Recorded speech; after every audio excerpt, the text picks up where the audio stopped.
This story is scary because it's based on a true story that happened to my friend. My friend Jessica was 24 years old and living alone in a small apartment in Queens, New York. She had just moved to the city for her first real job and was excited to start her life of independence. She loved the energy of the city, the sound of sirens and the smell of garbage on trash day. But after a few months, the novelty wore off. Jessica started feeling isolated and lonely. She missed her family and friends from college and wished she had someone to talk to. Little did she know, she was about to get a phone call that would change everything. One Thursday night, around 1 a.m., her phone lit up. She looked at the screen and saw that the number was unknown. She hesitated for a second, then answered the phone. "Hello?" Silence. Jessica pressed the phone closer to her ear. She could hear breathing on the other end. She could hear a clock ticking in the background, but when she tried to make out the voice,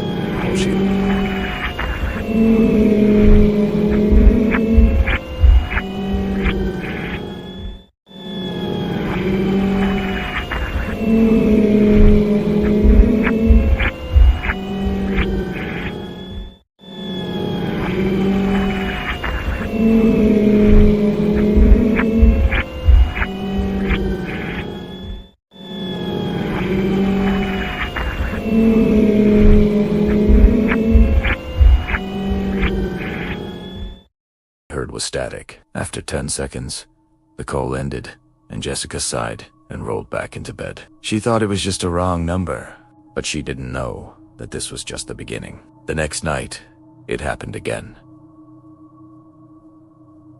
Same time, same unknown number. When she answered, she could hear breathing, slow, heavy, deliberate. "Who is this?" she demanded, her voice tight with fear. The breathing continued for a few seconds. Then there was a click, and the line went dead. Jessica sat there frozen, her heart racing, wondering who had called her and why. She locked all the doors and windows, turned on every light, and tried to convince herself that it was just a prank call. But she couldn't shake the feeling that someone was out there watching her.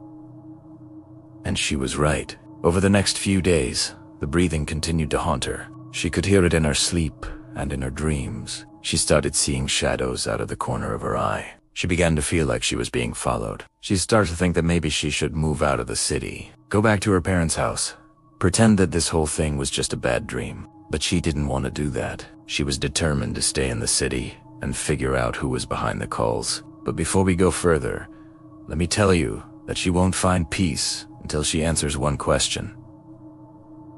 What do you think? Pause the video here if you want to make a guess. On the 10th night, Jessica was sitting in her living room, lights on, knife nearby. When the phone rang, she picked it up and her hands slicked with sweat. She could hear the breathing on the other end. Then she heard a voice. "Don't bother locking the doors," the voice whispered. "I'm already inside." Jessica screamed and dropped the phone. She dialed 911.